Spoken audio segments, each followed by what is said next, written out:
कहते हैं कि लाख नुक्स हो इंसान में, बात करने की बड़ा होश न हो, जवानी में बड़ा जोश न हो, मगर एहसान फरामोश न हो। जिस बच्चे के लिए हम मंदिरों में गुरुद्वारों में जाते हैं, मिन्नतें करते हैं, मन्नतें लेते हैं, सुखे लेते हैं कि हमारे पास बच्चा हो, उसको पालते हैं, पोसते हैं, बड़ा करते हैं, पढ़ाते हैं, लिखाते हैं, शादी करते हैं, क्या इस दिन के लिए कि ऐसी औलाद हो? इससे अच्छा तो औलाद ना ही हो। नहीं पता कि बच्चों को क्या प्रॉब्लम है। ना हमें बहू का पता चला कि उसको क्या प्रॉब्लम है, ना बेटे का पता चला। उसको विश भी किया, वो फोन पे बात नहीं करता, मैसेज नहीं देखता। रूम में भी जब आते हैं, जो उसका रूम है, तो उसको भी हमने ऐसे मेंटेन करके रखा हुआ है।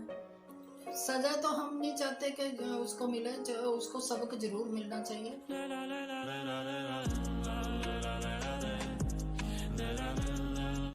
क्या केस था जी आपने जो Punjab and Haryana high court में डाला?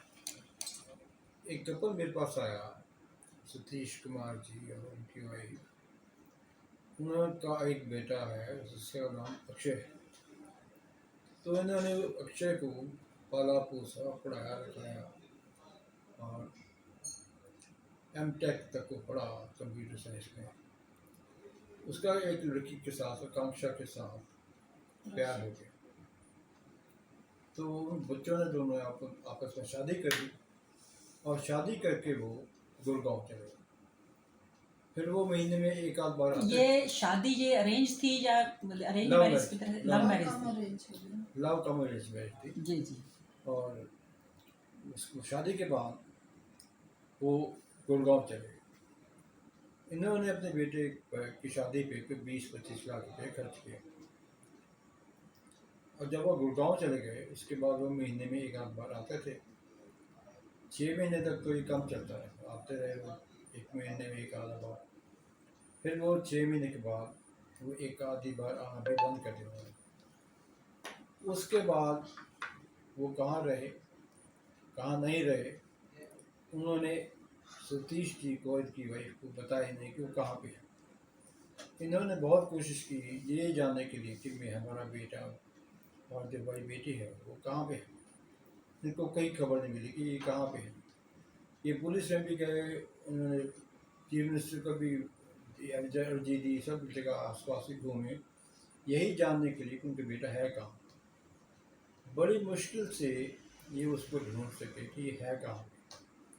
इनको पता लगा कि जो इनका बेटा है अपनी वाइफ के घर वो उसके पेरेंट्स के साथ रह रहा है और उसने इनको आने मिलने के लिए इनकार कर दी। इनकी लाख कोशिश के बावजूद भी इनका ख्याल रखने की बात छोड़िए, इनको मिलने से भी इनकार कर दिया। तो काफ़ी घूमने फिरने के बाद, काफ़ी अथॉरिटीज़ को मिलने के बाद, चीफ मिनिस्टर को मिलने के बाद, SSP वगैरह सबको मिलने के बाद, उनके लड़के ने इनकी कोई पूछने की ना कोई जानती न कुछ भी इनका पूछने के बारे में कुछ बात ही नहीं रही। तो वैसे तो ऐसा कोई कानून नहीं है जो हम कह सकते हैं कि किसी को भी, किसी बच्चे को आप अपने पेरेंट्स को जाके मिलो। अगर उसके बावजूद हमने एक ह्यूमन राइट्स वाली बात की कि जो पेरेंट्स हैं जो अपने बच्चों को पालते हैं, पढ़ाते हैं, लिखाते हैं, शादी करते हैं, उसको अवसर बनाते हैं, जो भी करते हैं, जो एक जो बच्चा होता है पेरेंट्स के लिए भी एक दिल का टुकड़ा होता है। तो हमने हाई कोर्ट में ये केस डाली कि आप जो protection of senior citizen act है वो प्रोवाइड करता है कि जो बच्चा है अपने माँ बाप का फाइनेंशियली ख्याल रखे। अच्छा, आपने कोर्ट में क्या मांगा आज, मतलब जो पिटीशन डाली? हमने यही मांगा कि ये सब बातें मैंने कोर्ट में कही और ये कहा कि जो इमोशनली नीड है पेरेंट्स की, which is more important than the financial need, इसका ख्याल कौन रख रहा है। तो मैंने कहा हमारा जो सोशल फैब्रिक है, सोशल सेटअप है, वही टूट रहा है। अगर बच्चे ऐसे बिहेव करेंगे अपने पेरेंट्स के साथ तो सोसाइटी कहाँ जाएगी, पेरेंट्स कहाँ जाएंगे, उनका कौन ख्याल रखेगा। बिल्कुल।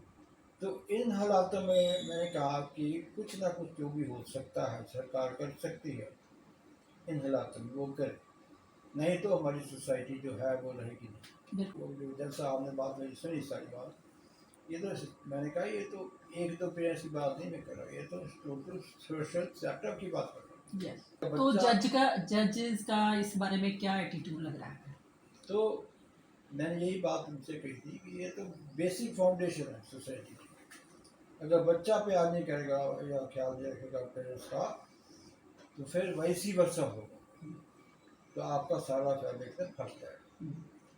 तो जज साहब ने ना नोटिस कर दिया सब, लड़के को भी सरकार को भी, कि कुछ किया जाए इसके बारे। ये तो जो सरकारी वकील थे वो खड़े हो गए, तो वो कहने लगे कि आपने हमको क्यों नोटिस किया, तो इनकी शिकायत तो बच्चे के साथ है। तो मैंने कहा कि बच्चे के साथ तो शिकायत वो है, ये तो है, अगर आप भी सरकार की जो आप है सरकार, आपकी भी कोई जिम्मेवारी है, अगर ये सेटअप नहीं रहेगा तो आप भी नहीं रहेंगे। या वेरी राइट। तो ये मैंने कहा कि इनको तो जैसा आपने कहा कि matter is of larger importance, larger issue, और सरकार को कहा कि आप अपना एफिडेविट करो कि आप इसके बारे में क्या कर रहे हैं। मैंने तो ये भी कहा कि जब आप बच्चे को पढ़ाते हैं शुरू से मॉरल साइंस हुई कुछ भी, तो उसमें ये इम्बाइब किया जाए कि पेरेंट्स कितने इम्पोर्टेंट है, उनको रिस्पेक्ट कितनी देनी चाहिए, और अगर आप नहीं पढ़ाते तो आपका तो सोशल सर्विस तो क्या ही। यस। तो जज साहब पूरी सीरियसनेस के साथ इस केस में नोटिस किया, और सरकार को और जो आपका उनका बेटा है उनको हिदायत दी कि अपना पेश होइए कोर्ट में। इस केस में बच्चे ने किया है तो भगवान ने तो क्या माफ़ करना, कोई भी नहीं वैसे माफ़ कर सकता। ये तो अपनी देनी है, वो देगा, जो करो इसने किया है या जो कर रहा है इसकी सज़ा तो इसे मिलेगी मिलेगी, कर्मा से कोई भाग नहीं सकता, ना ये ना कोई और।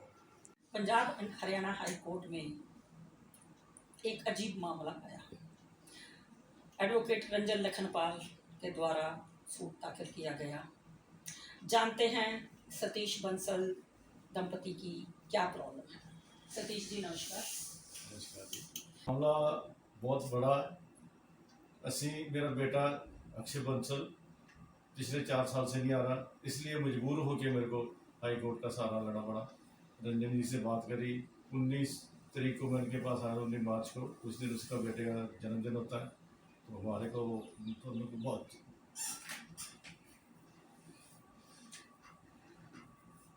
भावुक हो रहे हैं बेटे को याद करके। दरअसल उस दिन बेटे का बर्थडे था जैसा उन्होंने बताया, और बेटे के बर्थडे के दिन मदर फादर दोनों को बड़ा चाव होता है। उनके मदर हमारे साथ हैं। मैं सुदर्शन मैम से बात करना चाहूँगी। मैम क्या बात हुई उस दिन? उस दिन हम बच्चे को बहुत याद कर रहे थे, उनको मतलब उसको विश भी किया, वो फ़ोन पे बात नहीं करता, मैसेज नहीं देखता, ना घर तो आना ही क्या, इसलिए हमें बहुत दुख हो रहा था, और हम इमोशनल होके फिर हमें इसलिए केस डाला। इनकी लव मैरिज थी। लव मैरिज को हमने बड़ी खुशी खुशी हमने अरेंज में तब्दील करके बहुत अच्छा मैरिज करी। 15-20 लाख रुपए इसकी मैरिज पे भी खर्चा, और दोनों परिवार बहुत खुश थे। उसके बाद अचानक पता नहीं कहाँ से इनको प्रॉब्लम क्रिएट हुई, हमारी तरफ से तो कोई है ही नहीं थी ऐसी। अगस्त में उन्होंने अचानक ही आना छोड़ दिया। उनके पेरेंट्स को भी हमने अप्रोच किया कि क्यों आना है, उन्होंने कुछ नहीं बात यानी लड़की के पेरेंट्स को। लड़की के बेटे के इलाज चंडीगढ़ में रहते हैं, हमने काफ़ी कोशिश करी उनके साथ बात करने की, लेकिन कोई फ़ायदा नहीं हुआ। उसके बेटे की उसने पता नहीं किस कारण से अपनी जॉब छोड़ दी। हमने उसको क्या बेटा ने क्या किया था, स्टडी कहाँ तक की थी और क्या जॉब कर रहा था? वो बैंक में अभी सीनियर मैनेजर बन गया था, और बीटेक करके बीटेक कंप्यूटर साइंस में करके उसके बाद एमटेक भी कर रही थी, और अच्छा पढ़ाया लिखाया था। हमारे मैरिज के 8 साल बाद ये बच्चा लिया था हमने, तो उसने आना ही छोड़ दिया। सज़ा तो हम नहीं चाहते कि जो उसको मिले, जो उसको सबक ज़रूर मिलना चाहिए कि बच्चा आ नहीं रहा। हमें तो बहुत 4 साल हो गए उसके आवाज़ तक सुनने को हम तरस गए हैं। हम उसके रूम में भी जब आते हैं, जो उसका रूम है, तो उसको भी हमने ऐसे मेंटेन करके रखा हुआ है कि बच्चा जब भी आएगा तो उसको यूज़ करेगा। अच्छा, आपको बहू तराशा से भी कुछ शिकायत हुई है या कुछ लड़ाई झगड़ा हुआ है क्या? नहीं, हमारे बहू से कोई लड़ाई झगड़ा नहीं हुआ कोई। मैं तो उसको अपनी बेटी मानती थी, मैं कभी उससे जी के बिना बात नहीं करी। तो वो हम तो उसको ऐसा कि हमारे कोई बेटी नहीं है, उसको हम बेटी बना के लाए थे, तो हमें उसके साथ कोई प्रॉब्लम नहीं है। बस वो दोनों आए जाएं, हमें यही चाहते हैं।